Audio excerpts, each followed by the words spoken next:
3 minute या 3 घंटे का नहीं है, ये सिलसिला 3 दिन चलने वाला है। और इस 3 दिन के सिलसिले की शुरुआत करने के लिए हमारे बीच में जो विशिष्ट जन मौजूद हैं, उन सबका हार्दिक स्वागत है।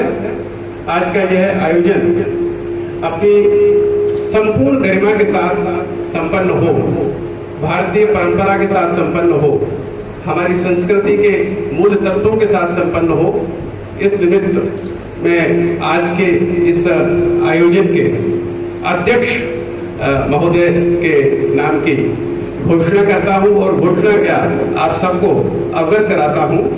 इस सत्र का, जिसे हम उद्घाटन सत्र कह रहे हैं, इस सत्र की अध्यक्षता के लिए हमारे बीच हमारे श्रद्धेय, हमारे आदरणीय, हमारे मार्गदर्शक और इस देश के एक ऐसे साहित्यकार जिन्होंने नाम के लिए कविता नहीं लिखी, काम के लिए कविता लिखी, आदर्शों के लिए कविता लिखी, उसूलों के लिए कविता लिखी, सिद्धांतों के लिए कविता लिखी, ऐसे कवि श्रद्धेय श्री सत्येंद्र कुमार रघुवंशी से आग्रह है कि वे आज की इस आयोजन की अध्यक्षता स्वीकार करने के लिए मंच पर पधारें।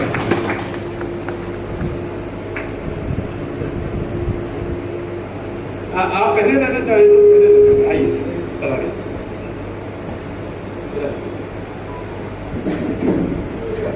आज के इस आयोजन में मुख्य अतिथि की हैसियत से हमने जिन्हें बड़े सरल और बड़े सहज ढंग से यहाँ उपलब्ध पाया है, उनका नाम है आदरणीय CB Prasad Singh.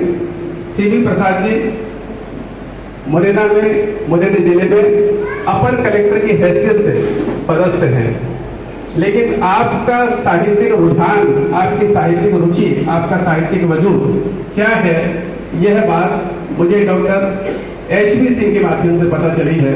Doctor HP Singh पूर्व एमडीएम रहे हैं, आप सबको विदित है। तो मैं आज के इस सत्र के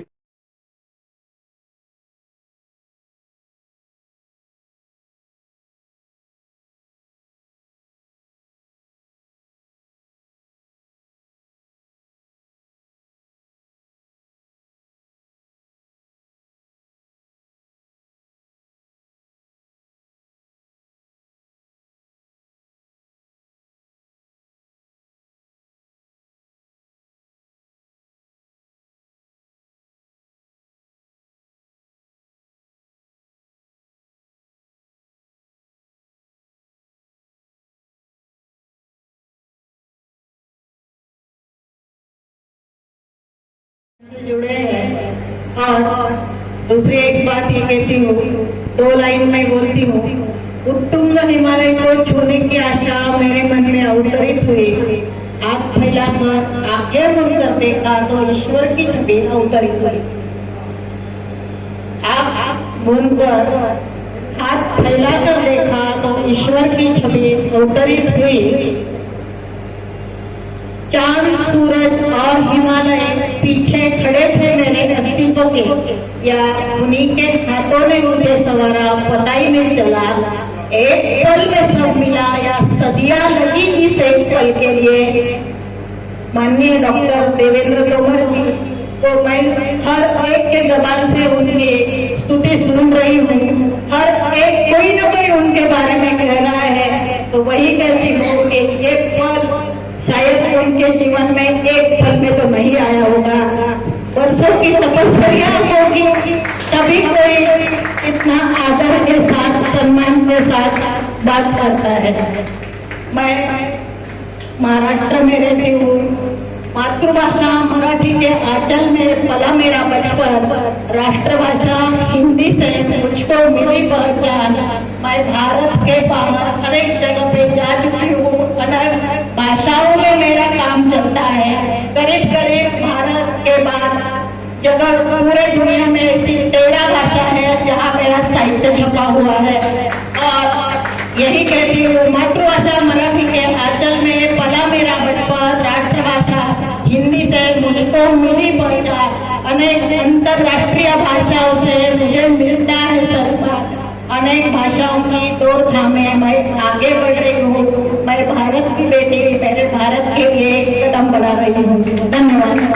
बहुत अच्छी परंपरा है कि ये महिला काव्य मंच है और यहाँ नींव की शुरुआत रखी जा रही है उस बच्चे के द्वारा जो भविष्य में बहुत अच्छा कवि होगा और हमारे मंच पे ही यहाँ आएगा। तो मैं अजीत खट्टर जी का हार्दिक स्वागत करती हूँ और बच्चे से कहती हूँ कि सुनो कि तूफानों से मत डर, तूफानों से मत डर, ये तो तुम्हारा संघर्ष देखते हैं कि तूफानों से मत डर, ये तुम्हारा संघर्ष देखते हैं।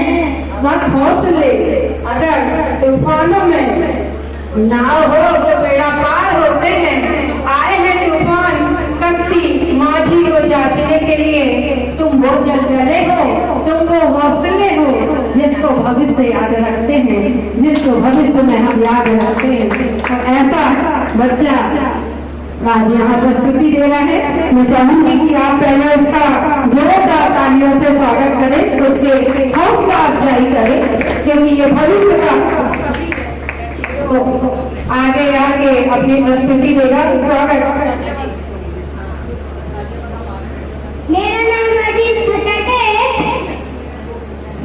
मैं फोर्थ क्लास में पढ़ता हूँ। एक पोएम बताने वाला हूँ, पढ़े चलो। हाथ में सजा रहे, बाल पर सजा रहे, रोज कभी रुके नहीं, रोज कभी झुके नहीं। वीर तुम बढ़े चलो, वीर तुम बढ़े चलो। सामने पहाड़ हो, सीधो किनार हो, तुम नीरज हटो नहीं, तुम नीरज हटो नहीं। वीर तुम बढ़े चलो, वीर तुम बढ़े चलो। तुम में बरसते रहे, में बरसते रहे, पिछले चमक उठे, पिछले कड़क उठे। वीर तुम बढ़े चलो, वीर तुम बढ़े चलो। रात हो कि रात हो, रंग हो ना कि साथ हो, सूर्य से बढ़े चलो, चंद्र से बढ़े चलो। वीर तुम बढ़े चलो, वीर तुम बढ़े चलो। धन्यवाद।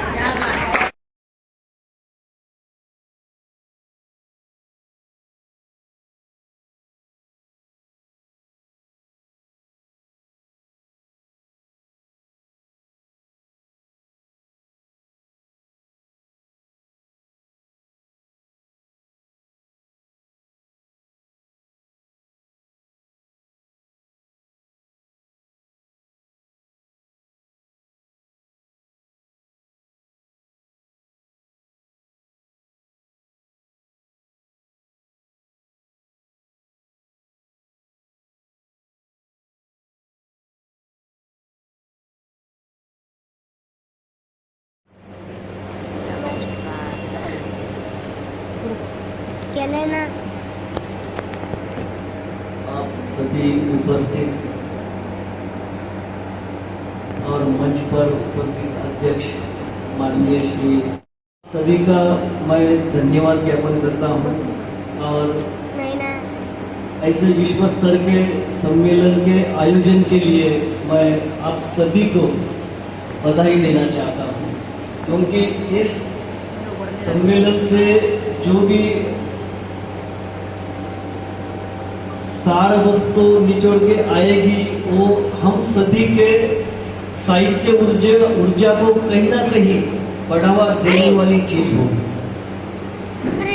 जैसे कल मैंने भी यही बात कही थी कि जीवन के हर एक आयाम को जैसे ही हम छूते हैं, उसका दर्शन करते हैं और उस दर्शन के साथ उस सत्य को पाते हैं, और वही चीज हम सर्जक या सृजनशील व्यक्ति या सृजनशील शक्ति के साथ वह चीज शब्दों में उतरती है तो वह हमारे सामने एक अलग ही जीवन का दर्शन रखती है। मैं डॉक्टर राजेंद्र खडागे आज दर्शन के साथ साहित्य से जुड़ी हुई तथा मनोविज्ञान के साथ कुछ बातें आपके सामने रखूंगा, क्योंकि साहित्य ऐसी विधा है कि साहित्य के साथ हमें जीवन के और भी जो कुछ सूक्ष्म आयाम है, उन आयामों को पहले समझना बहुत जरूरी होता है, क्योंकि एक साहित्यकार का खुद का अपना एक दर्शन होना चाहिए, सत्य को देखने की एक दृष्टि होनी चाहिए, और वह उस आत्मदृष्टि के साथ शब्दों में वह उतरनी चाहिए। इसीलिए मैं या हम घर में यही समझते हैं कि पहले खुद के ऊपर काम करना चाहिए, सेल्फ वर्क, खुद के आत्मा के ऊपर, खुद के चेतना के ऊपर पहले काम करना चाहिए, और हर रोज हम स्वयं को करेक्ट करना चाहिए। ये चीजें हम सुबह उठने के बाद कुछ मिनटों में करते हैं, और पूरा दिन हम उसी व्यस्तताओं में खुद की चेतना को ही करेक्ट करते जाते हैं। तो इस तरह से आज कुछ बातें मैं आपके सामने रख रहा हूँ। दर्शन, मनोविज्ञान, मनोवैज्ञानिक अवधारणाओं पर खड़ा साहित्यिक परिवेश। दर्शन और मनोवैज्ञानिक धारणाएं साहित्यिक परिवेश में महत्वपूर्ण भूमिका निभाती है। साहित्य एक माध्यम है जिसके माध्यम से हमारे मन की गहराइयों, विचारों और अनुभवों को व्यक्त किया जाता है।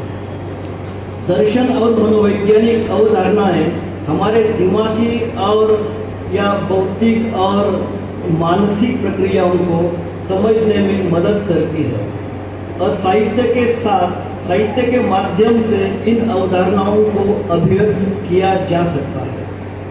दर्शन विचारधारा और मानवीय अस्तित्व के मूल्यों को समझने का एक महत्वपूर्ण माध्यम है।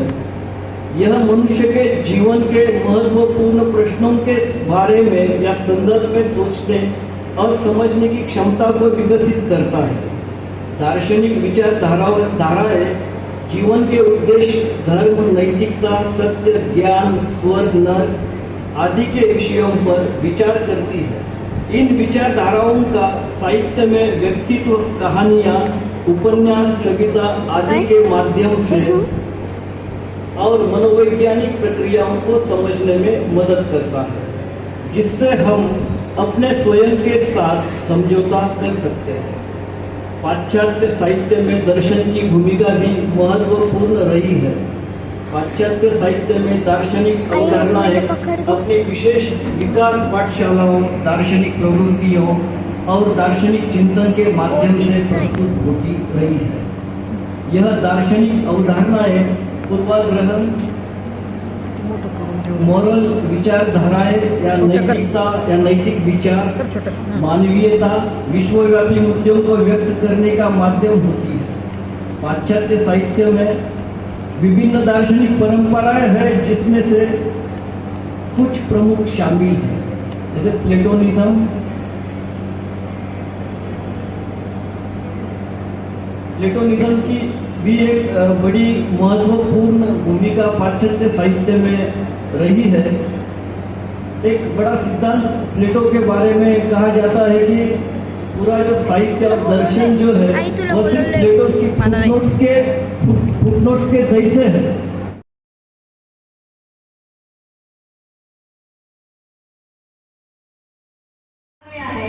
वो हमारे लिए सच में एक मौल्यवान धरोहर हम यहाँ से लेके जा रहे हैं। अभी मैं साहित्य के सृजनात्मक मानवता की ओर ये मेरे इस किताब का कुछ अंश पढ़ रही हूँ। आशा है इसमें से कुछ न कुछ मंथन जरूर होगा। मेरे इस किताब का कुछ ये अंश है साहित्य से सृजनात्मक मानवता की ओर। साहित्य मानवता की ओर सृजनात्मक यात्रा करने में महत्वपूर्ण भूमिका निभाता है। साहित्य मानव संवाद, अनुभव और भावनाओं का माध्यम होता है, जो हमारे जीवन को समझने और अन्य लोगों के अनुभवों को समझने में मदद करता है।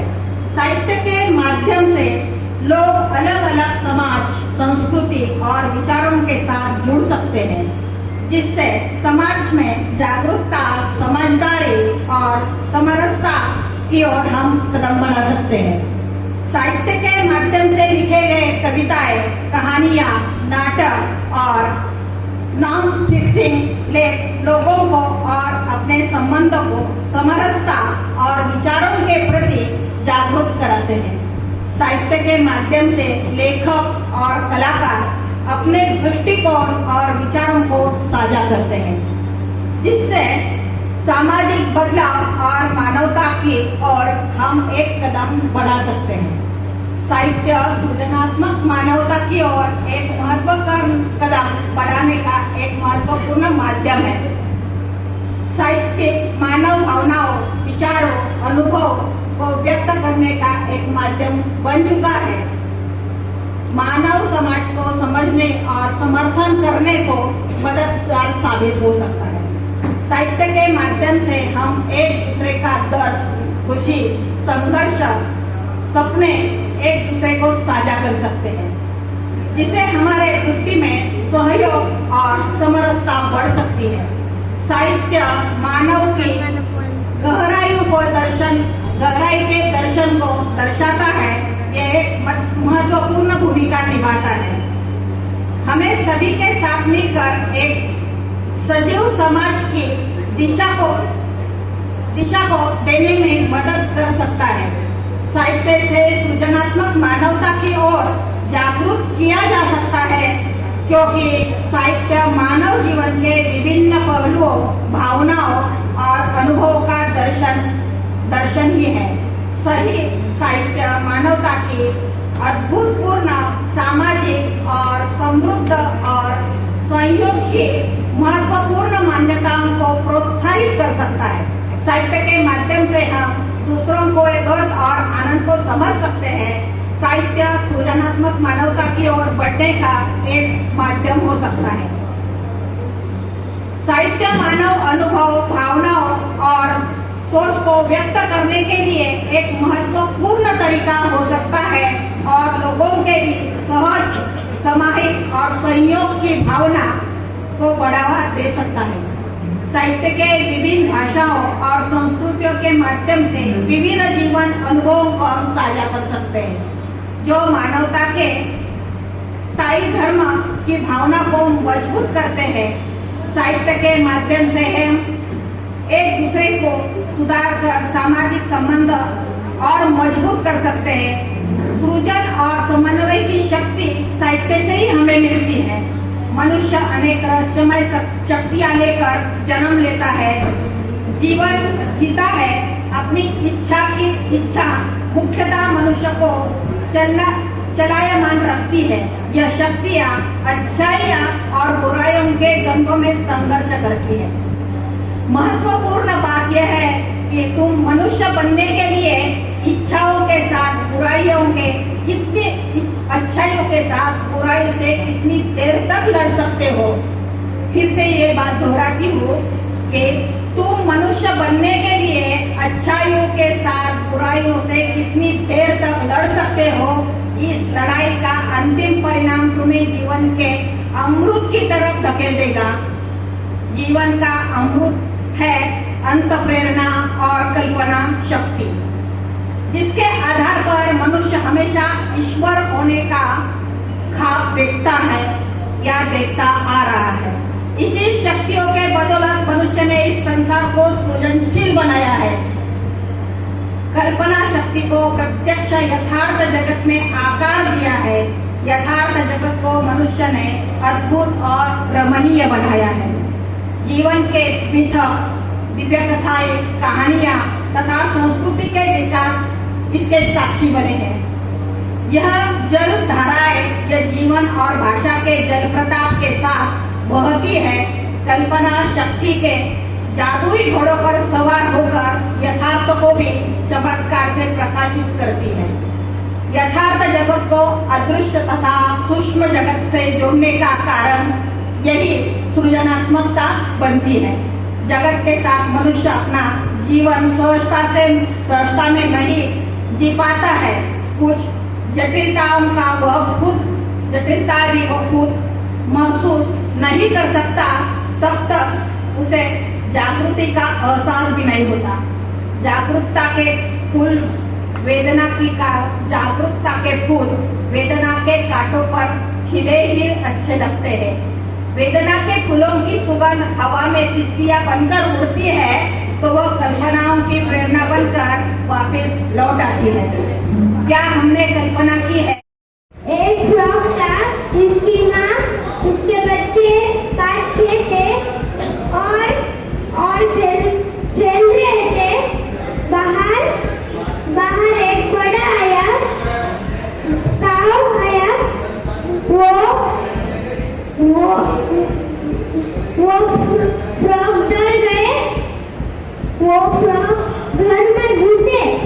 वो माँ से कहा, इतना बड़ा कौन आया था? वो माँ बोली है, क्या इतना बड़ा कोई नहीं होगा। इसकी माँ और सांस लेती है 5-6 सांस लेती है। एक सांस ली तो पेट फट